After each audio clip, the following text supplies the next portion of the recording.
Hi குட்டீஸ். இன்னைக்கு நம்ம ரொம்ப வேடிக்கையான ஒரு கதையை கேட்க போறோம். அதுதான் கொடையும் குப்புசாமியோட கதை. வாங்க கேட்கலாம்.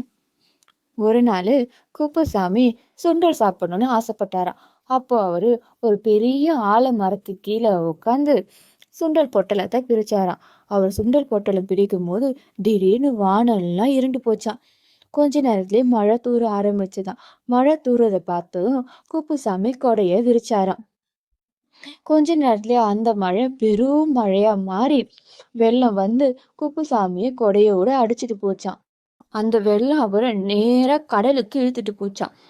அவரு அதை பார்த்ததும் கடல் கடல் அப்படின்னு கத்துனாராம். அந்த கடல்ல ஒரு பெரிய திமிங்கலம் இருந்துச்சான். அந்த திமிங்கலம் வாயை திறந்ததும் சட்டுன்னு குப்புசாமி அந்த திமிங்கலத்து வாய்க்குள்ள போயிட்டாராம். திமிங்கலத்து வயித்துக்குள்ள போன குப்புசாமி ரொம்ப பயந்தாராம்.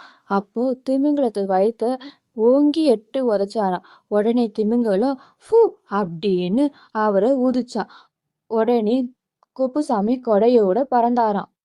கொடையோட குப்புசாமி பறந்துட்டே இருக்கும்போது திடீர்னு மழையும் நின்றுச்சான், காத்தோட வேகமும் குறைஞ்சிருச்சான். கொடையோட பறந்த குப்புசாமி ஒரு வலை மேல விழுந்தாராம்.